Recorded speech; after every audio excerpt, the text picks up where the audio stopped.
Hello everyone. आज का जो लेक्चर है वो है chapter 1 Indian economic on the eve of independence के बारे में। तो इस चैप्टर में हमें पढ़ना क्या है वो हम थोड़ा देर के बाद डिस्कस करेंगे, लेकिन उससे पहले मैं आप सभी को एक चीज बताना चाहता हूँ। देखो, इंडिया की अगर मैं बात करूं तो आप सभी को पता है इंडिया को इंडिपेंडेंस 1947 को मिला था, और 1947 के पहले हमारी कंट्री में ब्रिटिश रूल किया करते थे, है ना। ये आप सभी को पहले से पता है। तो इस चैप्टर में हम लोग ये पढ़ने वाले हैं कि जैसे ब्रिटिश चले गए और हमारी कंट्री को 1947 को आजाद हो गई थी, इंडिपेंडेंस हो गई थी, तो हमारी कंट्री की सिचुएशन क्या थी वो हमें इस चैप्टर में पढ़ना है। ठीक है, तो इस चैप्टर में हमें क्या पढ़ना है? इस चैप्टर में हमें ये पढ़ना है कि इंडिया की सिचुएशन क्या थी इंडिपेंडेंस के बाद। यहाँ पे मैं एक हाथ का निशान बना के आप सभी के लिए एक बार लिख देता हूं कि इस चैप्टर में हमें पढ़ना क्या है। इस चैप्टर में हमें ये पढ़ना है कि इंडिया सिचुएशन आफ्टर इंडिपेंडेंस। तो ये हमें पढ़ना है इस चैप्टर में, ठीक है। लेकिन मैं आप सभी के साथ और एक चीज कुछ मतलब इस चैप्टर में जो हमें क्या क्या चीजें पढ़नी है वो एक बार मैं आप सभी के साथ डिस्कस कर लेता हूं। तो इस चैप्टर में हमें ये पढ़ना है कि जैसे ही इंडिया को इंडिपेंडेंस मिला था तो इंडिया का एग्रीकल्चर सिस्टम कैसा था।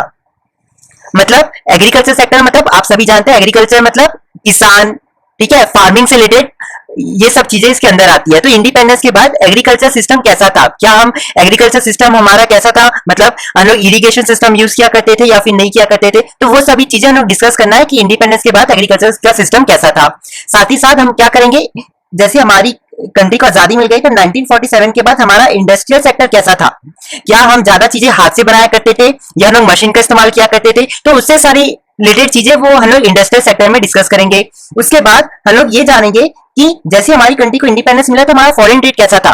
ट्रेडिंग मतलब जानते हैं, फॉरेन ट्रेड मतलब जब हम कोई और कंट्री से सामान खरीदते हैं या कोई और अपनी कंट्री का सामान कोई और कंट्री को बेचते हैं तो वो सिचुएशन कैसी थी इंडिपेंडेंस के बाद। इसके साथ ही साथ हम लोग ये भी डिस्कस करने वाला है कि हमारा डेमोग्राफिक प्रोफाइल कैसा था। सर डेमोग्राफिक प्रोफाइल मतलब बच्चों डेमोग्राफिक प्रोफाइल मतलब लोगों से रिलेटेड उस समय जैसे हमारी कंट्री को इंडिपेंडेंस मिला था उस समय लोग कैसा हुआ करते थे, काले होते थे, गोरे होते थे, लंबे होते थे या फिर पतले होते थे, या फिर बहुत लंबे समय तक जीते थे या फिर बहुत कम उम्र में मर जाते थे। ठीक है, तो डेमोग्राफिक प्रोफाइल में ये सारी चीजें हम लोग को डिस्कस करनी है। अब इसके बाद हमें ये भी डिस्कस करना है कि हमारी कंट्री को जैसी आजादी मिली उसके बाद हमारा ऑक्यूपेशनल स्ट्रक्चर कैसा था। ऑक्यूपेशनल स्ट्रक्चर बच्चों मतलब ये होता है कि उस समय लोग सबसे ज्यादा कहाँ पे काम करते थे, एग्रीकल्चर सेक्टर में काम करते थे या एनिमल हस्बेंड्री में काम करते थे या कोई फैक्ट्री के अंदर काम करते थे, तो वर्किंग कैसा था लोगों का, तो ये सब चीजें ऑक्यूपेशनल स्ट्रक्चर में आ जाता है। साथ ही साथ हम लोग ये भी डिस्कस करेंगे कि हमारा इंफ्रास्ट्रक्चर कैसा था इंडिपेंडेंस के बाद। इंफ्रास्ट्रक्चर मतलब इकोनॉमिक ग्रोथ, मतलब इंडिया की ग्रोथ कैसी थी। ठीक है, इंफ्रास्ट्रक्चर मतलब इंडिया की ग्रोथ कैसी थी इंडिपेंडेंस के बाद, तो वो हम यहाँ भी डिस्कस करेंगे। ठीक है, और बच्चों ये जो दो टॉपिक है ना ये थोड़े एडिशनल है, मतलब इसमें हम ये डिस्कस करेंगे कि जैसी मतलब इंडिपेंडेंस तो ठीक है, तो मतलब उस समय हमारा रेलवे सिस्टम कैसा था, मतलब जो ब्रिटिशर्स ने रेलवे सिस्टम बना के गए थे उसका इंपैक्ट हमारे इंडिया इकोनॉमिक में क्या पड़ा। ठीक है, और साथ ही साथ एक और एडिशनल टॉपिक है यहाँ पे जो हम डिस्कस करेंगे कि was there any impact of British rule. इसका मतलब क्या है सर, क्वेश्चन मार्क है सबसे बड़ा। इसका मतलब बच्चों ये है कि जैसे ब्रिटिशर्स हमारी कंट्री को छोड़ के गए ना इंडिपेंडेंस के बाद, तो वो हमारे लिए मतलब प्रॉफिटेबल था कि नहीं था। मतलब जैसे ब्रिटिशर्स हमारी कंट्री को छोड़ के गए तो ब्रिटिशर्स के कारण हमें कोई पॉजिटिव इंपैक्ट पड़ा कि नहीं पड़ा। ठीक है, तो ये चीज हम लोग इस चैप्टर में सारी चीजें हम लोग डिस्कस करेंगे लेक्चर बाय लेक्चर। ठीक है, ये सारी चीजों को मैं आपको ब्रीफली एक्सप्लेन करूंगा, लेकिन इससे पहले मुझे आप सभी के साथ कुछ इंपॉर्टेंट टर्म्स डिस्कस करना है। ठीक है, इंपॉर्टेंट टर्म्स। तो सबसे पहला है बच्चों बैकवर्ड इकोनॉमी। अब सर ये इकोनॉमिक मतलब क्या होती है? अब इकोनॉमिक का मतलब आप सिंपल भाषा में ये याद रखो, इकोनॉमिक मतलब होता है कंट्री की सिचुएशन। कंट्री की सिचुएशन अभी के लिए आप ये समझ लो, इकोनॉमिक मतलब होता है कंट्री की सिचुएशन कैसी थी। ठीक है, तो सबसे पहला है बैकवर्ड इकोनॉमी। सो सर ये बैकवर्ड इकोनॉमी क्या है? देखो बच्चों बैकवर्ड इकोनॉमी एक ऐसी इकोनॉमी होती है जहां पे farming as a source of subsistence होता है।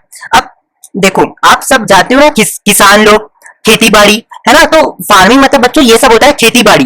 तो बैकवर्ड इकोनॉमी एक ऐसी इकोनॉमी होती है जहां पे आधे से ज्यादा 90% ऑफ द पीपल क्या करते थे, फार्मिंग करते थे। लेकिन फार्मिंग भी मतलब ऐसी थी, मतलब क्या वो एग्रीकल्चर में तो थे लेकिन वो क्या करते थे, जो भी उनका लैंड रहता था ना उस लैंड में लोग काम करते थे, वहां पे लोग क्रॉप ग्रो करते थे और उस क्रॉप को लोग खुद खा जाते थे। सब्सिस्टेंस मतलब होता है खुद खाना। ठीक है, तो बहुत कम जो मतलब ऑलमोस्ट पूरी जितने भी लोग थे वो सब क्या करते थे, फार्मिंग में एंगेज थे, और वो क्या करते थे, जो भी उनके पास लैंड था तो उस लैंड में उन्हें खुद उगाते थे और खुद ही खा जाते थे। ठीक है, तो बैकवर्ड इकोनॉमी में सबसे पहली बात farming as a source of subsistence था। सेकंड बात, ये इकोनॉमिक एक ऐसी इकोनॉमिक होती है जहां पे प्रॉफिट मैक्सिमाइजेशन मोटिव नहीं रहता। Point to be noted, profit maximisation motive नहीं होता। ये ऐसी इकोनॉमी होती है जहां पे हमारा प्रॉफिट कमाने का मोटिव नहीं होता। अब थर्ड है, ये ऐसी इकोनॉमी है बच्चों जहां पे low standard of living and output होता था। मतलब इस इकोनॉमी में ना लोग बहुत गरीब होते थे। आप सभी चाहते हैं ना, रोटी कपड़ा मकान, तीन बेसिक चीजें होती है जो हर बंदा चाहता है कि वो लोगों के पास हो। क्या क्या? रोटी मतलब फूड, कपड़ा मतलब क्लोथ्स, और शेल्टर। रोटी कपड़ा मकान। ठीक है, तो ये तीन जो बेसिक चीजें होनी चाहिए पीपल के पास, इस इकोनॉमिक में वो लो स्टैंडर्ड ऑफ लिविंग, मतलब इस इकोनॉमिक में ऐसे पीपल थे जिनके पास ये तीन चीजें जो बहुत नेसेसरी होनी चाहिए हर पीपल के पास, वो नहीं हुआ करती थी। और साथ ही साथ यहाँ पे आउटपुट जो था वो बहुत बेकार था। जो भी रिजल्ट होता था वो बहुत बेकार आता था। अब बच्चों, ये वल्नरेबिलिटी क्या है? अब ये वल्नरेबिलिटी बच्चों, इसका मतलब होता है डिपेंडेंस, या फिर आप कह सकते हो वीकनेस, कमजोरी, या फिर डिपेंडेंस। आप किसके ऊपर कितना डिपेंड होते हो ना, डिपेंडेंस। ठीक है, तो वल्नरेबिलिटी का मतलब होता है कमजोरी, और आप किसके ऊपर कितना डिपेंड हो, इसका मतलब होता है वल्नरेबिलिटी। ठीक है, तो ये जो बैकवर्ड इकोनॉमिक होती है ना, यहाँ पे आधे से ज्यादा लोग एक दूसरे के ऊपर डिपेंडेंट होते हैं। ठीक है, तो इसके बारे में थोड़ा सा, इसका अलग टॉपिक है, इसके बारे में हम आगे थोड़ा अच्छे से और करेंगे डिस्कस। लेकिन अभी के लिए आप ये चीज याद रखो कि वल्नरेबिलिटी का मतलब होता है वीकनेस और डिपेंडेंसी। मतलब यहाँ के लोग बहुत वीक हुआ करते थे और ज्यादा से ज्यादा डिपेंडेंट होते थे। अब इस इकोनॉमिक में बच्चों वाइड स्प्रेड एब्सोल्यूट पॉवर्टी हुआ करती थी। मतलब यहाँ पे आधे से ज्यादा लोग पुअर हुआ करते थे, ऑलमोस्ट सभी। एब्सोल्यूट का मतलब होता है कंप्लीट। एब्सोल्यूट का मतलब बच्चों क्या होता है? कंप्लीट। ऑलमोस्ट सभी के सभी क्या होते थे इस इकोनॉमी के अंदर? वाइड स्प्रेड पॉवर्टी होती थी। मतलब आप देखोगे, इतने सारे एनालाइज करोगे तो आपको पता चलेगा कि ये इकोनॉमिक बहुत बेकार इकोनॉमी होती है ना। तो इसलिए इस इकोनॉमी को मैं 1 स्टार दे रहा हूं। 4 स्टार में से इस इकोनॉमी को मैं 1 स्टार दे रहा हूं। ठीक है, अब दूसरा है हमारे पास डेवलपिंग इकोनॉमी। अब ये इकोनॉमिक ना, ये जो डेवलपिंग इकोनॉमी है ना बच्चों, ये बैकवर्ड इकोनॉमिक से थोड़ी सी अच्छी होती है। तो इस इकोनॉमिक को मैं 2 स्टार दूंगा। अब ये इकोनॉमिक सर होती क्या है? देखो, ये इकोनॉमिक ऐसी इकोनॉमी होती है जहां पर बैकवर्ड इकोनॉमी, मतलब देखो सेम एज बैकवर्ड इकोनॉमी। मतलब ये जितनी भी चीजें आपने पढ़ी है, जैसे farming as a source of subsistence, profit maximisation, lowest standard of living, vulnerability और एब्सोल्यूट पॉवर्टी, ये सारी चीजें इस डेवलपिंग इकोनॉमी के अंदर आती तो है। साथ ही साथ इस इकोनॉमी में बच्चों पर कैपिटा इनकम, मतलब लोगों की इनकम और कंट्री की जितनी भी पॉपुलेशन है वो दोनों को आपस में डिवाइड कर देते हैं तो अमाउंट आ जाती है। मतलब उतनी कंट्री की पर कैपिटा इनकम आ जाती है ना। तो डेवलपिंग इकोनॉमी ऐसी इकोनॉमी होती है जहां पे वो पूरी बैकवर्ड इकोनॉमिक तो होती है, ये सारी चीजें आती है। मतलब farming as source of subsistence, जहां पे प्रॉफिट मोटिव ज्यादा नहीं होता, lowest standard of living and output होता है, वल्नरेबिलिटी होती है, और जहां पे पॉवर्टी पूरी होती है ऑलमोस्ट। लेकिन साथ ही साथ यहाँ पे प्लस ये भी चीज होता है कि यहाँ पे पर कैपिटा इनकम जो है बढ़ती रहती है। तो यहाँ पे ना बच्चों, मैंने पर कैपिटा इनकम का एक फॉर्मुला भी लिखा है। आपको 1 मार्क्स में पूछ सकता है कि national income upon population of country, ये एक फॉर्मुला होता है पर कैपिटा इनकम का। साथ ही साथ इस इकोनॉमिक में ये फायदा होता है कि जैसे यहाँ पे सभी लोग क्या थे बच्चों, फार्मिंग में, एग्रीकल्चर पे इंगेज थे।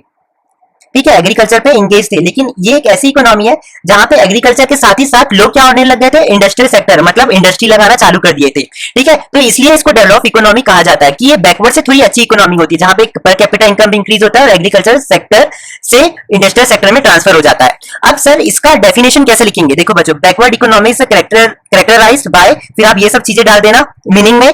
फिर developing economic means it is the same as backward economic plus this economic has rising per capita income, साथ ही साथ यहाँ पे एग्रीकल्चर इंडस्ट्रियल सेक्टर में ट्रांसफॉर्म करना लग जाता है। सो आप मीनिंग भी इससे बता सकते हो। अब बच्चों, अब है हमारे पास वाइब्रेंट इकोनॉमी। अब ये ना मैं 4 स्टार में से इसको मैं पूरा 4 स्टार दूंगा क्योंकि ये सबसे अच्छी इकोनॉमिक होती है। ये वाइब्रेंट इकोनॉमिक सर, देखो वाइब्रेंट इकोनॉमिक्स कैरेक्टराइज्ड बाय, मतलब इस इकोनॉमिक में बच्चों टेक्नोलॉजी जो है बढ़ती रहती है। ठीक है, ये ऐसी इकोनॉमिक रहती है जहां पे टेक्नोलॉजी का बहुत ग्रोथ होता है, बढ़ती रहती है टेक्नोलॉजी। साथ ही साथ यहाँ पे प्रोडक्शन जो रहता है बच्चों, प्रोड्यूसर ओरिएंटेड से मार्केट ओरिएंटेड हो जाता है। मतलब देखो मैं आपको अभी समझा देता हूँ, प्रोड्यूसर ओरिएंटेड मतलब ये एक मतलब देखो इंडिया के पहले ना, मतलब इंडिया जब इंडिपेंडेंट हुआ था, तो उसके बाद ना हमारी जो कंट्री थी वो प्रोड्यूसर ओरिएंटेड थी। मतलब जितने भी सामान बनाने वाले थे या जितने भी सर्विस देने वाले जितने भी व्यक्ति थे ना, वो क्या करते थे, वो जो भी चीज बनाते थे ना, हमें वो सारी चीजें लेनी पड़ती थी। मान लो अगर वो मोबाइल जिस तरीके का बना रहे हैं, हमें वो सारी चीजें लेनी पड़ती थी। लेकिन धीरे धीरे क्या हुआ, हम प्रोड्यूसर ओरिएंटेड से ना मार्केट ओरिएंटेड में ट्रांसफर हो गए। सर अब ये मार्केट ओरिएंटेड क्या है? अब मार्केट ओरिएंटेड ना हम आज फॉलो करते हैं। मार्केट ओरिएंटेड में बच्चों ये होता है कि जितने भी प्रोड्यूसर रहते हैं ना, जितने भी प्रोड्यूसर या सर्विस प्रोवाइडर, तो वो जितनी भी सर्विस या प्रोडक्ट बनाते हैं ना, वो हम कस्टमर के हिसाब से बनाते हैं, है ना। मतलब जो भी चीज हमको चाहिए, जिस तरीके का मोबाइल चाहिए, तो प्रोड्यूसर भी हमारे हिसाब से मोबाइल बनाता है। लेकिन प्रोड्यूसर ओरिएंटेड में जो प्रोड्यूसर बनाता था, हमें वो लेना पड़ता था। लेकिन अब आज के समय में नाउ हम मार्केट ओरिएंटेड करते थे। मतलब आज के समय में जो भी प्रोड्यूसर या सर्विस प्रोवाइडर है, वो हमारे कस्टमर के हिसाब से अपना सामान और सर्विस प्रोवाइड करता था। अब अगला है प्रॉफिट मोटिव। बच्चों ये बहुत अच्छी बात है। ये वाइब्रेंट इकोनॉमिक में ना, ये ऐसी इकोनॉमी होती है जहां पे हमारा मोटिव होता है प्रॉफिट कमाना। अब सर ये जो स्टैग्नेंट इकोनॉमी और लॉपसाइडेड इकोनॉमी क्या होती है, इसको ना बच्चों मैं ना सेकंड स्टार दूंगा।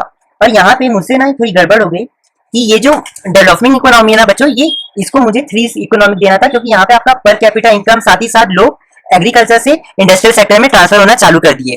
लेकिन इस स्टैग्नेंट इकोनॉमी या लॉपसाइडेड इकोनॉमी को मैं सेकंड स्टार दूंगा। अब ये क्यों? देखो ये ऐसी इकोनॉमिक होती है वेयर इकोनॉमिक ग्रोथ ना बहुत धीरे धीरे होता है। मतलब जो ग्रोथ होती है इकोनॉमी की, वो बहुत धीरे धीरे धीरे धीरे धीरे धीरे, देख रहे हो, इस तरीके से ग्रोथ होती है, एकदम धीरे धीरे। ठीक है, इसलिए इसलिए इस इकोनॉमी को हम स्टैग्नेंट या लॉपसाइडेड इकोनॉमी कहते हैं, क्योंकि यहाँ पे इकोनॉमिक ग्रोथ जो है बहुत धीरे धीरे होती है for a long period of time. मतलब लंबे समय में बहुत धीरे धीरे धीरे धीरे ग्रो होता है। अब सर ये प्रोलॉन्ग मतलब क्या है बच्चों? प्रोलॉन्ग मतलब होता है लॉन्ग पीरियड, है ना। आपकी बुक में प्रोलॉन्ग दिया है तो कंफ्यूज ना हो जाए, तो प्रोलॉन्ग मतलब होता है लॉन्ग पीरियड, है ना। तो अब मैं आपको बता देता हूँ कि हमारे पास टोटल 4 इकोनॉमी है: बैकवर्ड, डेवलपमेंट, वाइब्रेंट और लॉपसाइडेड इकोनॉमी। बैकवर्ड मतलब सबसे बेकार, ठीक है। डेवलपमेंट को मैं 3 स्टार दूंगा, जो काफी अच्छी थी, क्योंकि यहाँ पे पर कैपिटा इनकम और एग्रीकल्चर में ट्रांसफर, मतलब एग्रीकल्चर से इंडस्ट्रियल में ट्रांसफर होता है। वाइब्रेंट इकोनॉमिक सबसे अच्छी इकोनॉमी होती है। स्टैग्नेंट को मैं सेकंड स्टार दूंगा, ठीक है। अब बच्चों यहाँ पे आप सभी एक चीज याद रखना कि यहाँ पे हम लोग ने जितने भी टॉपिक डिस्कस किए ना, तो हम इस टॉपिक में ये जानेंगे कि इंडिपेंडेंस के बाद जैसे एग्रीकल्चर सेक्टर है, तो एग्रीकल्चर सेक्टर में कैसी टाइप की इकोनॉमिक थी? बैकवर्ड इकोनॉमिक थी, डेवलपिंग इकोनॉमिक थी, वाइब्रेंट थी या स्टैग्नेंट थी? तो हर टॉपिक में हम लोग ये सारी चीजें डिस्कस करते जाएंगे, इसलिए मैंने इस टॉपिक को इस वाले लेक्चर में सबसे पहले डाल दिया, ठीक है। हे गाइस, लेक्चर को आगे बढ़ने से पहले मैं आपको बताना चाहता हूँ कि आप केस स्टडी, नोट्स, ये सारी चीज़ आप किधर से ले सकते हो। तो आपके पास जो भी ब्राउज़र है वो ओपन करना, चाहे वो क्रोम हो, फायरफॉक्स हो, कोई भी हो। मैं गूगल क्रोम खोल लेता हूँ, ठीक है। जैसे ही आप यहाँ पे क्रोम खोलोगे तो यहाँ पे आपको क्या करना है, सिंपली सर्च करना है बिंग कॉमर्स, ठीक। फिर एंटर कर दो। अब गाइस जैसे ही आप यहाँ पे आ जाओगे तो यहाँ पे गाइस आपको हमारा इंस्टाग्राम पेज दिखेगा, यहाँ पे आप फॉलो कर सकते हो, जाके देख सकते हो 23,000 फॉलोअर्स है। फेसबुक भी कर सकते हो गाइस फॉलो, ठीक है। और गाइस यहीं पे आप देखो, नीचे आओगे, यहाँ यूट्यूब का है, नीचे आओगे तो यहाँ पे आपको दिखेगा बिंग कॉमर्स का, bingcommerce.in का वेबसाइट। यहाँ पे जाके क्लिक करो तो हमारी वेबसाइट खुल जाएगी। अब गाइस जैसे वेबसाइट खुल जाएगी, यहाँ पे ब्लॉग में आना, अपनी क्लास सिलेक्ट करना। जैसे क्लास 12 में हो तो गाइस जैसे आप क्लास 12 के बिजनेस स्टडीज़ में क्लिक कर दोगे तो आपको अब यहाँ पे नोट्स मिल जाएंगे, ठीक। यहाँ पे आप देख सकते हो सारे नोट्स यहाँ पे है, बस रीड मोड करोगे तो पूरा उसका नोट्स खुल जाएगा। और गाइस अगर आपको केस स्टडी चाहिए तो क्लास 12 में जाना, केस स्टडी में यहाँ पे क्लिक करना, बिजनेस स्टडी से केस स्टडी में जाना, यहाँ पे क्लिक कर देना। तो यहाँ पे आपको क्या मिल जाएगी, बिजनेस स्टडीज की केस स्टडीज मिल जाएगी, ठीक। तो गाइस ये लोड होने में तो टाइम लगता है, ठीक। तो ये अपने आप लोड हो जाएगा, तो यहाँ पे आपको सारी केस स्टडी मिल जाएगी, आप यहाँ पे पूरा पढ़ सकते हो, ठीक है। बहुत सारी केस स्टडी देख सकते हो, जूम भी करना चाहो तो पास भी लेके जा सकते हो, बहुत कुछ कर सकते हो, ठीक है। और गाइस यहाँ पे अगर आपको क्लास 12 यहाँ पे हैंडी लेक्चर नोट्स का भी ऑप्शन है, मतलब ये लेक्चर्स के स्क्रीनशॉट है, तो अगर आपको जल्दी रिवाइज करना होगा तो आप यहाँ पे भी चले जाओ तो आपको यहाँ पे मिल जाएगा, ठीक। तो आज का जो हमारा टॉपिक है वो है agriculture sector on eve of independence, ठीक है। तो हम लोग ने सबसे पहले तो ये जाना था, उसकी मीनिंग जानी थी, Indian economics on eve of independence की। उसके बाद मैंने आपको कहा था कि एग्रीकल्चर सेक्टर के बारे में डिस्कस करेंगे, तो इसलिए आज का जो टॉपिक रहेगा वो हमारा है agriculture sector on eve of independence. तो सबसे पहले तो इस टॉपिक में क्या पढ़ना है वो जानते हैं। तो इस टॉपिक में हमें इसका पर्पस क्या है, यहाँ पे मैं लिख देता हूँ इसका पर्पस। इस टॉपिक का पढ़ने का पर्पस क्या है? इस टॉपिक का पर्पस ये है, इस टॉपिक पढ़ने का बच्चों पर्पस ये है कि हमें यहाँ पे ये जानने मिलेगा कि इंडिया की एग्रीकल्चर की सिचुएशन क्या थी आफ्टर इंडिपेंडेंस, ठीक है। मतलब जैसे इंडिया आजाद हुई तो उसके बाद हमारा एग्रीकल्चर का सेक्टर जो था उसकी क्या स्थिति थी, क्या सिचुएशन थी उसकी, तो वो इस टॉपिक के अंदर हम लोग डिस्कस करने वाले हैं। साथ ही साथ बच्चों यहाँ पे मैं आपको और एक चीज बता दूं कि जो एग्रीकल्चर सेक्टर है ना, ये agriculture sector comes under primary sector. जो एग्रीकल्चर सेक्टर है बच्चों वो प्राइमरी सेक्टर के अंदर आता है। आपको बहुत पता होगा, नहीं पता होगा तो आप जान लो। अब सेकंड चीज ये, इससे बच्चों कभी कभी क्वेश्चन आ जाता है state primary sector of Indian economic और ईव ऑफ इंडिपेंडेंस। ठीक है, तो अभी मैं आपको जो सारी चीजें बताऊंगा तो इस क्वेश्चन में आपको वही सारी चीजें लिखनी है। तो सबसे पहले बच्चों यहाँ तो क्वेश्चन की बात छोड़ के सबसे पहले जानते हैं फीचर। यहाँ पे मैंने फीचर क्यों लिखा है, तो बच्चे जो फीचर है ना, इसके आधार पे, इसके बेसिस पे हम ये जान पाएंगे कि इंडिया की एग्रीकल्चर की सिचुएशन क्या थी इंडिपेंडेंस के बाद। तो जो अभी मैं आपको बहुत सारे फीचर समझाऊंगा तो उससे हमें ये पता चल जाएगा कि इंडिया की एग्रीकल्चर की सिचुएशन क्या थी इंडिपेंडेंस के बाद। ठीक है, तो बच्चों हमारा सबसे पहला पॉइंट है वो है लो प्रोडक्टिविटी। तो इसका सबसे इजी मतलब है low output per hectare land. अब सर इसका मतलब क्या है, सबसे पहले तो बच्चों ये जान लो कि प्रोडक्टिविटी का मतलब होता है आउटपुट, और आउटपुट का मतलब क्या होता है, रिजल्ट। आउटपुट का मतलब क्या होता है बच्चों, रिजल्ट। ठीक है, तो बच्चों अभी आप क्या करो, ये लो को छुपा दो और यहाँ भी ये लो को छुपा दो। तो यहाँ पर प्रोडक्टिविटी का मतलब है आउटपुट पर हेक्टेयर लैंड, मतलब एक लैंड से आपको कितना आउटपुट मिलता है, एक लैंड से, एक हेक्टेयर लैंड से आपको कितना आउटपुट मिलता है, उसे हम क्या कहते हैं, प्रोडक्टिविटी कहते हैं इस टॉपिक में। ठीक है, प्रोडक्टिविटी मतलब क्या होता है, एक लैंड, एक हेक्टेयर लैंड, 1 हेक्टेयर पर मतलब एक हेक्टेयर लैंड से, हर हेक्टेयर लैंड से आपको कितना आउटपुट प्रोड्यूस होता है, उसे हम प्रोडक्टिविटी कहते हैं। तो अब मैं यहाँ पे लो कर दूं और यहाँ पे मैं लो कर दूं, इसका मतलब है कि एक हेक्टेयर लैंड से हमें लो आउटपुट प्रोड्यूस होता है। समझ रहे, मतलब एक हेक्टेयर लैंड से हमें लो आउटपुट मिलता है, पर हेक्टेयर, हर हेक्टेयर लैंड से, हर एक हेक्टेयर लैंड से हमें लो आउटपुट मिलता है। ठीक है, मतलब इसका मतलब सर क्या है, देखो बच्चों पहले क्या होता था, जैसे हमारी कंट्री आजाद हुई तो वहां पे बहुत सारे छोटे छोटे एक हेक्टेयर के मतलब लैंड, बड़े भी थे छोटे भी है। तो एक हेक्टेयर लैंड में अगर मैं बात करूं तो फार्मर्स क्या करते थे, अगर 100 रुपए लगाते थे तो उनको रिजल्ट आउटपुट क्या मिलता था, 50 रुपए। समझ रहे हो, मतलब यार तुम लगा 100 रुपए हो, लगा तुम 100 रुपए रहे हो तो आपका मोटिव क्या होना चाहिए, आपको 100 रुपए से ज्यादा मिलना चाहिए। लेकिन जब फार्मर इनपुट लगाते हैं ना 100 रुपए, तो उनको आउटपुट 50 रुपए मिलता है। तो ये जो जस्ट फॉर मैंने एग्जांपल के लिए बताया है। ठीक है, तो वही है कि जो भी एक हेक्टेयर लैंड में जो भी इनपुट हम लगाते थे तो उसका आउटपुट हम हमेशा इनपुट से कम होता था। ठीक है, जो कि हर इकोनॉमी के लिए लॉस होगा। बच्चों देखो यार, आप कॉमन सेंस की बात है, अगर मैं आपको बोलूं कि बच्चों आप मेरे स्कीम के ऊपर आप पैसा लगाओ, तो आप सभी ने 100 रुपए लगाया। अब आपको जैसी मतलब आप क्या सोचोगे कि सर कुणाल सर को तो हम लोगों ने 100 रुपए दिया है, तो वो हमें वापस क्या करेंगे, 100 रुपए से ज्यादा देंगे। आप यही आपका मोटिव रहेगा ना। लेकिन अगर आप मेरे पे 100 रुपए मेरी स्कीम पे लगा रहे हो, मैं आपको 50 रुपए दूंगा वापस, तो आप गुस्सा हो जाओगे। तो एग्जैक्ट सेम चीज यहाँ भी है। फार्मर्स लगा तो ज्यादा रहे थे, इनपुट तो ज्यादा लगा रहे थे, लेकिन उनका आउटपुट जो था हमेशा कम मिलता था, जो कि उनके लिए हमेशा लॉस होता था। ठीक है, तो यहाँ पे आपको समझ में आ गया होगा लो प्रोडक्टिविटी का मतलब क्या है। मतलब पर हेक्टेयर, हर हेक्टेयर लैंड से हमेशा हमें लो आउटपुट प्रोड्यूस होता था। जैसे मैं यहाँ पे एक चार्ट से समझा देता हूँ। ये बच्चों ये चार्ट जो है ना, असली चार्ट है, ये आपकी 2014-15 सर्वे से निकाला गया था। तो ये वो वाला चार्ट है। ठीक है, तो ये चार्ट ये बता रहा है कि देखो वीट का अगर मैं प्रोडक्शन की बात करूं हर हेक्टेयर, यहाँ पे तो सबसे पहले मैं लिख देता हूँ केजी पर हेक्टेयर, उसके हिसाब से ये डाटा यहाँ पे निकाला है, नहीं तो आप बच्चे कंफ्यूज ना हो जाए। पर हेक्टेयर लैंड के हिसाब से प्रोडक्टिविटी निकाला है। ठीक है, मतलब 1947 में आजादी के समय हमारी जो प्रोडक्टिविटी, मतलब एक हेक्टेयर लैंड में सिर्फ हम 660 प्रोडक्टिविटी कर पाते थे। लेकिन आज के समय, मतलब अगर मैं 2014-15 की बात करूं तो वहां पे 2672, मतलब आप देखोगे कि पहले हम 4.4 टाइम्स कम प्रोड्यूस करते थे। मतलब आज के 2015 के हिसाब से 1947 में हम बहुत कम प्रोड्यूस करते थे। ठीक है, तो इससे ये बताता है कि जैसे इंडिया आजाद हो गई थी तो उसका एग्रीकल्चर सेक्टर बहुत बेकार था, क्योंकि हम बहुत प्रोड्यूस कम कर पाते थे पर हेक्टेयर लैंड में। समझ में नहीं बच्चों, तो वही चीज यहाँ पे मैंने लिखा है, shows wheat was nearly 4.4 times lower in 1947 as compare to 2014-15। मतलब 2015 के हिसाब से हम 1947 में बहुत कम प्रोड्यूस कर पाते थे। ठीक है, तो इतना होपफुली आपको समझ में आ गया होगा। अब बच्चों सेकंड पॉइंट है वल्नरेबिलिटी। इसका मतलब मैंने आपको पहले भी बताया था, वीकनेस या फिर डिपेंडेंसी, कमजोरी या फिर आप जिसके ऊपर डिपेंड होते हो उसे ये दोनों का मतलब होता है वल्नरेबिलिटी। ठीक है, तो यहाँ पे मैं आपको 3 बातें बताऊंगा। देखो वल्नरेबिलिटी का मतलब होता है बच्चों डिपेंडेंस। ठीक है, तो इंडिया ना, जैसे इंडिया को इंडिपेंडेंस मिली, इंडिया को आफ्टर इंडिपेंडेंस जैसी मिली, तो इंडिया सबसे ज्यादा डिपेंडेंट था रेनफॉल में। ठीक है, इंडिया को जैसी इंडिपेंडेंस मिली तो सबसे ज्यादा डिपेंडेंट था रेनफॉल में।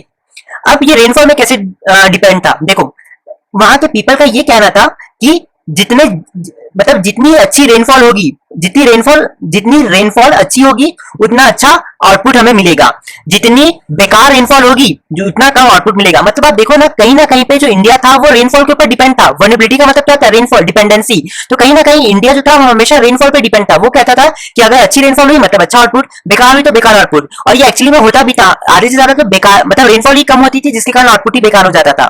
ठीक है, तो इंडिया जो इंडिपेंडेंस के बाद जो हमारा एग्रीकल्चर सेक्टर था ना वो वनरेबिलिटी था, मतलब बहुत कमजोर था और बहुत डिपेंडेंट था रेनफॉल में। अब यहाँ पे आप तीसरी बात आपको ये याद रखनी है कि ब्रिटिश गवर्नमेंट ने ना पता कोई भी एफर्ट नहीं लगाया जिससे एग्रीकल्चर सिस्टम को सुधारा जाए, डेवलप किया जाए। समझ रहे हो, मतलब ब्रिटिश गवर्नमेंट, आपको पता है इंडिपेंडेंस के समय, इंडिपेंडेंस से पहले ब्रिटिश की गवर्नमेंट ने एग्रीकल्चर में कोई भी एफर्ट नहीं लगाया, कोई भी पैसा वैसा कुछ भी नहीं लगाया जिससे कि एग्रीकल्चर सिस्टम को हम डेवलप कर पाए, इरिगेशन सिस्टम लगा पाए जिसके कारण पानी हमेशा पौधों को मिलता रहे और फसल बहुत अच्छी उगे, है ना। तो ऐसा कुछ ब्रिटिश गवर्नमेंट ने अपने तरफ से कुछ भी नहीं किया था। ठीक है, तो इंडिया को कहीं ना कहीं पे सिर्फ रेनफॉल के ऊपर ही डिपेंड होना पड़ रहा था। ठीक है, तो इंडिया की ये आर्थिक स्थिति थी, मतलब इंडिया की सिचुएशन ये थी इंडिपेंडेंस के बाद। अब इंडिपेंडेंस के बाद बच्चों, मतलब आफ्टर इंडिपेंडेंस, मतलब इंडिपेंडेंस के समय में यहाँ पे small and fragmented land holdings होती थी। इसका मतलब सर, सबसे पहले तो बच्चों फ्रेगमेंटेड का मतलब आप जान लो, फ्रेगमेंटेड का मतलब होता है टुकड़े टुकड़े। अब मुझे नहीं पता बच्चों कि मैं हिंदी में कैसे सही भी लिख रहा हूँ कि नहीं, टुकड़े टुकड़े। अगर स्पेलिंग मिस्टेक हो तो जरा माफ कर देना। ठीक है, टुकड़े टुकड़े। तो फ्रेगमेंटेड का मतलब होता है बच्चों टुकड़े टुकड़े। ठीक है, अब देखो पहले के समय क्या होता था बच्चों कि ना जो भी फार्मर था उसका लैंड ना हमेशा बिखरा बिखरा रहता था। कोई लैंड इस तरफ था, कोई इस एरिया में था, कोई इस एरिया में था, कोई इस एरिया में था। तो फार्मर्स क्या करता था, सबसे पहले इधर काम करता था, फिर वो दौड़ भाग के इस वाले लैंड में आता था, फिर वो दौड़ भाग के इस वाले लैंड में आता था, फिर वो दौड़ भाग के इस वाले लैंड में आता था।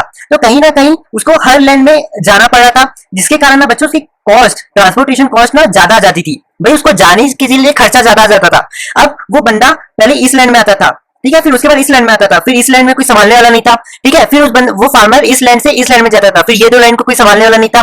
फिर फार्मर इस लैंड से इस लैंड में आता था, तो ये तीन लैंड को, मतलब वो जिस भी लैंड में आ रहा था तो उसके अलावा जितने भी लैंड थे सब खाली पड़े रहते थे। ठीक है, तो जिसके कारण प्रोडक्टिविटी, जो आउटपुट था ना बच्चों, जो रिजल्ट था वो अच्छा नहीं आ रहा था। ठीक है, तो कहीं ना कहीं पे फार्मर्स का लैंड जो था बहुत बिखरा था, टुकड़े टुकड़ों में बिखरा था, जिसके कारण उनको हर बार अपने हर लैंड में जाना पड़ता था, जिसके कारण उनकी कॉस्ट भी ज्यादा आती थी, लेकिन उनको कुछ फायदा, रिजल्ट, आउटपुट नहीं मिल पाता था। तो सेम चीज यहाँ पे मैंने लिखा है कि सबसे पहले तो मैंने यहाँ पे लिख दिया कि fragmented mean piece of land here and there, मतलब कोई लैंड यहाँ है तो कोई लैंड इधर है। ठीक है, तो सेम चीज यहाँ पे मैंने लिखा है, fragmented means piece of land here and there. अब यहाँ पे मैंने एक बात भी लिख दिया कि फार्मर्स को हमेशा कॉस्ट ज्यादा, खर्चे ज्यादा आ जाते थे। ठीक है, अपने एक फार्मिंग लैंड से दूसरे फार्मिंग लैंड में जाने तक, लेकिन हर फार्मिंग लैंड में उनको आउटपुट नहीं मिल पाता था।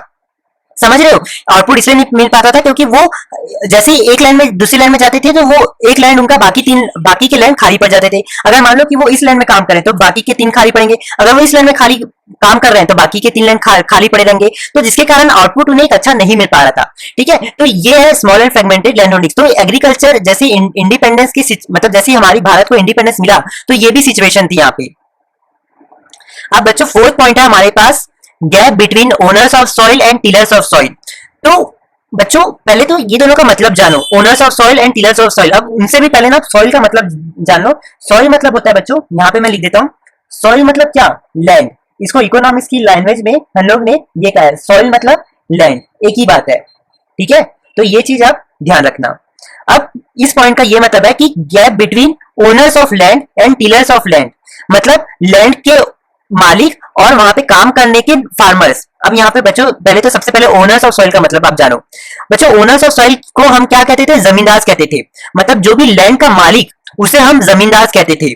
ठीक है, ये जो जमींदार है ना वो ब्रिटिशर्स ने एम्प्लॉय किया था, मतलब ब्रिटिशर्स ने क्या किया था, जमींदार को बनाया था। ये इंसान, मतलब ब्रिटिशर्स ने जमींदार को रखा था। ठीक है, और ये जो जमींदार है ना बच्चों, ये जमींदार के पास सबसे ज्यादा लैंड हुआ करता था इंडिपेंडेंस के समय, मतलब जैसे आजाद हुआ तो इनके पास सबसे ज्यादा लैंड हुआ करता था, या इंडिपेंडेंस के पहले। ठीक है, मतलब आप अगर और एक बार मैं आपको अच्छे से समझाऊं, सो ओनर्स ऑफ सॉइल का मतलब बच्चों लैंड के मालिक, इस लैंड के मालिक को हम जमींदार कहते थे। और ये जो जमींदार है ना, ये जमींदार को ब्रिटिशर्स ने रखा था। और ये जो ब्रिटिशर्स, मतलब जो जमींदार थे ना, इनके पास बच्चों बहुत बड़े बड़े लैंड हुआ करते थे। ठीक है, अब टिलर्स ऑफ सॉइल, अब बच्चों टीलर्स का मतलब है फार्मर्स।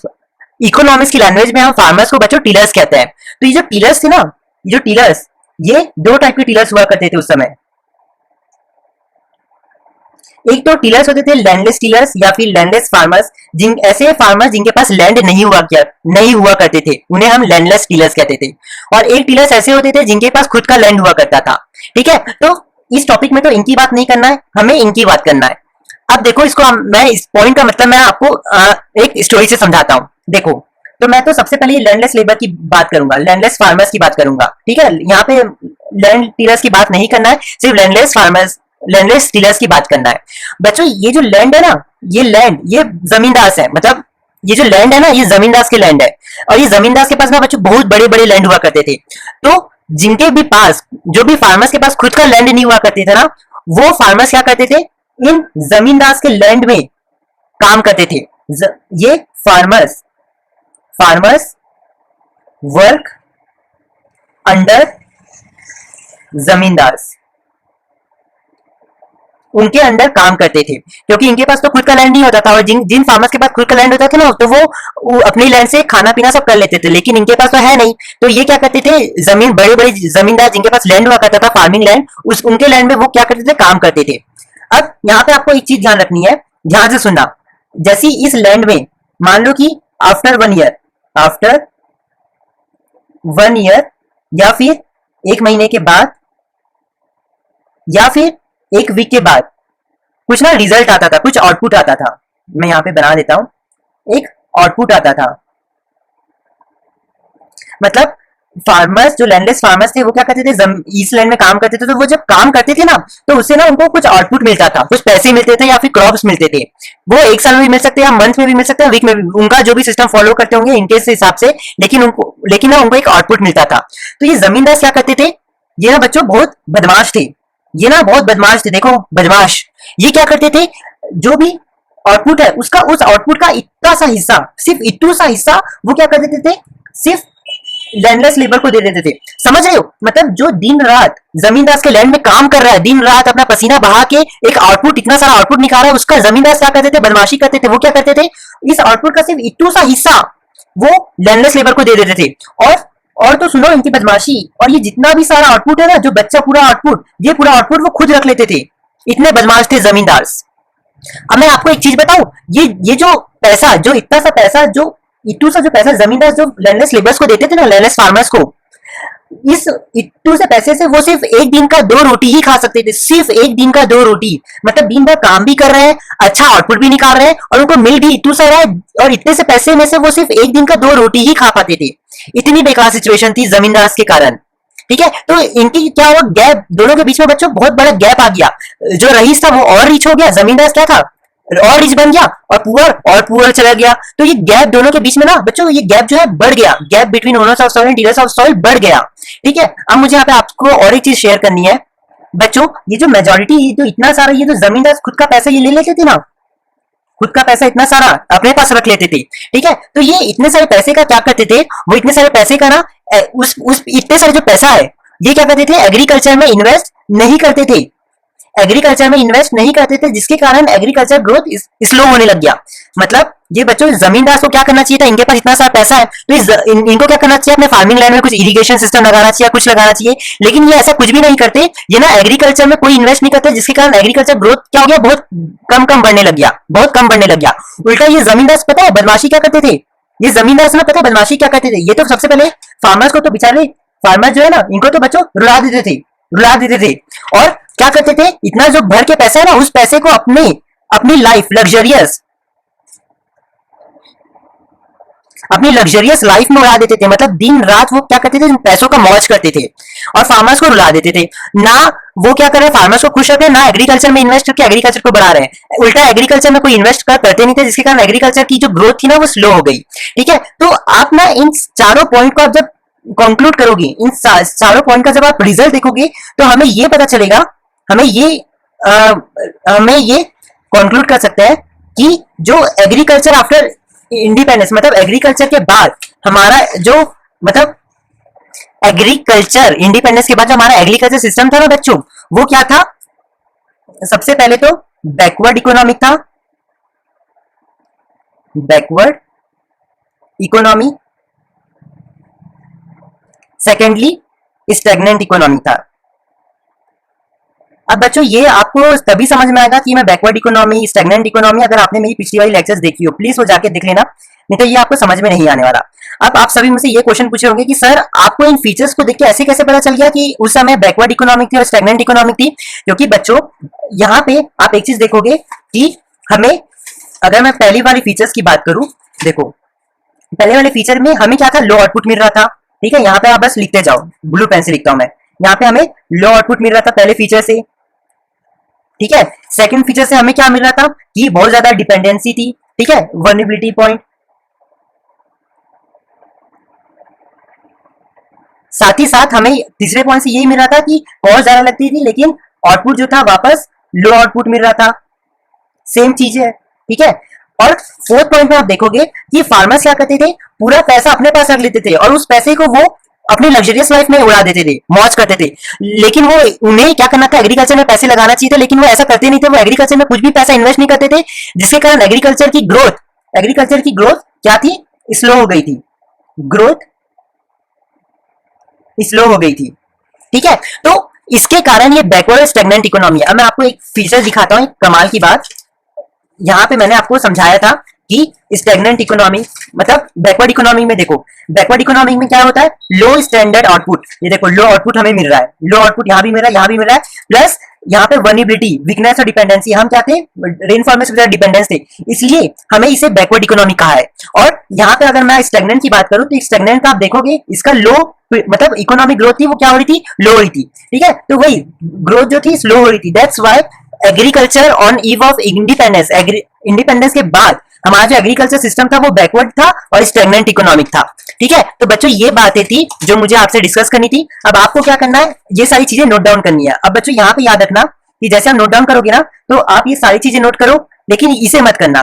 ठीक है, ये तो बस मैंने आपको समझाने के लिए किया था। आपको ये सारी चीजें नोट करनी है, ये सारी चीजें नोट करनी है। आप पॉज कर लो वीडियो। अब आपको ये सारी भी चीजें नोट करनी है, लेकिन ये एग्जाम्पल नहीं नोट करना है। ठीक है, ये एग्जाम्पल आपको नोट नहीं करना है, आप पॉज करके नोट कर लो। फिर थर्ड बात, आपको क्या करना है, ये भी सब करना है, और ये आप अपने समझ के लिए आपको जरूरत होगा तो बना लो, वरना कोई जरूरत नहीं है। फिर यहाँ पे आपको क्या करना है, रिजल्ट में ऐसे लिख देना है, रिजल्ट में इसका रिजल्ट क्या हुआ कि बैकवर्ड और स्टैग्नेंट इकोनॉमी हमें मिली। लेक्चर में आगे बढ़ने से पहले अगर आपने अभी तक हमारे चैनल बिंग कॉमर्स को सब्सक्राइब नहीं किया है तो कर लीजिए और बेल आइकन को प्रेस कर दीजिए कि आपको हमारे चैनल की सारी नई नोटिफिकेशन मिलती रहे। और गाइस आप हमें इंस्टाग्राम में भी फॉलो कर सकते हो जहाँ पे हमारे पास 17,000 प्लस फॉलोअर्स है, और आप हमें फेसबुक में भी फॉलो कर सकते हो जहाँ पे हमारे पास 78,000 प्लस फॉलोअर्स है। और गाइस आप हमारी वेबसाइट में जरूर विजिट कीजिए, यहाँ पे आपको नोट्स, क्वेश्चन आंसर, कोर्सेज, बहुत सारी चीज मिल जाएगी, और यहाँ पे आप अपना कोर्स भी खुद का क्रिएट कर सकते हो और अर्निंग कर सकते हो। और गाइस हमारी कंपनी हमेशा प्रॉफिट का 25% एजुकेशनल वेलफेयर सोसाइटी को देती है, जहाँ पे हम जो भी बच्चे फीस नहीं दे सकते, स्कूल की कॉपी बुक्स नहीं खरीद सकते, हम उनको वो सारी चीज फ्री में देते हैं। तो गाइस इसलिए हमें सपोर्ट कीजिए और ज्यादा से ज्यादा लोगों को बिंग कॉमर्स शेयर कीजिए।